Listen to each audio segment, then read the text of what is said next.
विधान किया, आचार्य श्री की पूजन की, तो हमारे से पूजन भी नहीं हो सकती। क्या करें, तो एकदम जैसे जैसे वो अर्चना थे उनके याद आई पूरी, आचार्य श्री खूब याद आई।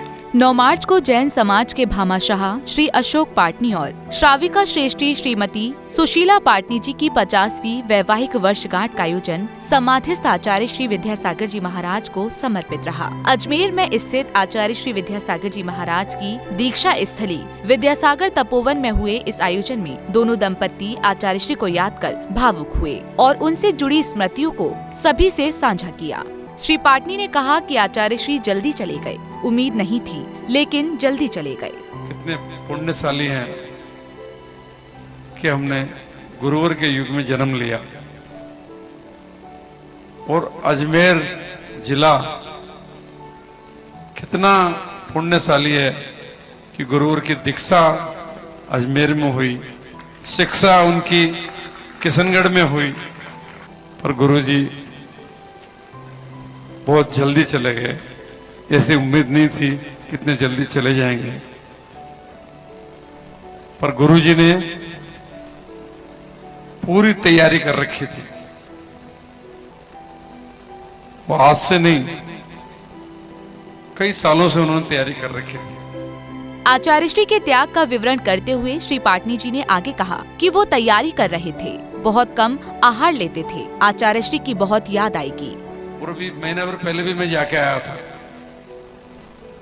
तब भी उनको आहार भी दे के आया था मैं, लेकिन आहार के भी वो बिल्कुल गिनती से लेते थे। धीरे धीरे धीरे धीरे उन्होंने सारे सब चीजें कम कर रहे थे, तो पूरा उनको समझ के और पूरा चले गए। उनको तो मालूम था, लेकिन हमको मालूम नहीं था कि आचार्य श्री इतने जल्दी छोड़ के चले जाएंगे। और जोग से मैं भी उस दिन एक दिन पहले वहां पहुंच गया और मैं वहीं था। शाम को मैं दर्शन करके गया था और रात को चले गए। गुरुजी की बहुत बहुत याद आएगी, सबको हमको बहुत याद आएगी। यादों की बात छिड़ी तो समाज के भामाशाह बच्चों की तरह पूरे जनसमूह के सामने फफक फफक कर रो पड़े। रोते हुए वह बोले, गुरुवर आप जहाँ भी हो हमें आशीर्वाद देते रहिएगा। आज सुबह हम नारेली में विधान किया, आचार्य श्री की पूजन की, तो हमारे से पूजन भी नहीं हो सकती। क्या करें, तो एकदम जैसे जैसे वो अर्चना थे उनके याद आई पूरी, आचार्य श्री खूब याद आएगी। अभी इन्होंने गाना गाया, याद आएगी, जैसे सुना पूरे एकदम पूरे सच जैसे याद आएगी। गुरु जी को बारंबार नमोस्तु। और गुरु जी से यही निवेदन है कि हम सबको, आप तो चले गए, लेकिन हम सबको जहां भी आप गए वहां से हमारे को आशीर्वाद दें कि हम भी आपकी तरह मोक्ष मार्ग की ओर बढ़े। इन्हीं भावनाओं के साथ आप सभी को सादर जय। गुरु जी को बारंबार नमोस्तु। श्री अशोक पाटनी जी के बाद श्रीमती सुशीला पाटनी जी ने भी आचार्य श्री से जुड़ी यादों को बताया कि पिछले 15 सालों से वो 1 महीने आचार्य श्री की सेवा के लिए जरूर जाती थी। तो मैं आज 15 सालों से कम से कम 16 कांड जी के उपवास व्रत कर रही थी।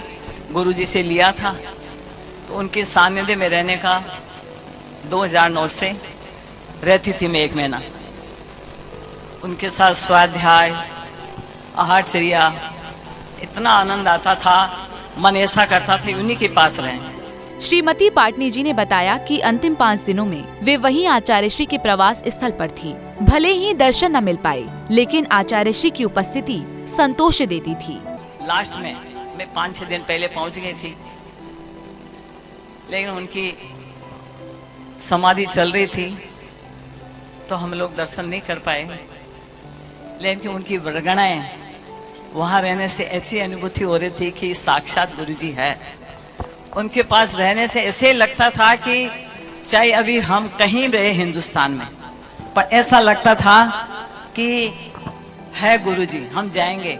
श्रीमती सुशीला पाटनी जी ने बताया कि मेरा सौभाग्य है कि मुझे आचार्य श्री से प्रतिमा लेने का सौभाग्य मिला। मैं गुरुवर की शिक्षा को हमेशा संजो कर रखूंगी। उसके बाद में मैंने उनसे प्रतिमा ली तो आचार्य जी बहुत खुश हुए थे। बोले आप प्रतिमा लेंगे तो हो जाएगा पानी की व्यवस्था? हाँ गुरुजी हो जाएगी। तो खजुराहो मैंने ली थी और मैं तो बड़ी सौभाग्य है कि उनसे मैंने कुछ लिया। 1%, 90% 99 तो नहीं, पर 1% लिया। बस मैं यही प्रार्थना करती हूँ, सबको मैंने बोला और मैं अभी भी, कि मैं उन चीज़ को संजो के ऐसे रखूंगी कि वो तो गए ही, लेकिन एक दिन हमें उनके चरण की रज पाते हुए करते हुए एक दिन उसी दिशा में हम पहुंचे। बस ये भावना है। समारोह के अंत में आचार्य श्री गुरुवर की डोला यात्रा की झांकी प्रस्तुत की गई। समाधि के बाद की यात्रा को देख एक बार फिर सभी भक्त गुरुवर को याद कर भावुक हो गए। जैन फोकस के लिए अजमेर राजस्थान से सुनील जैन की रिपोर्ट।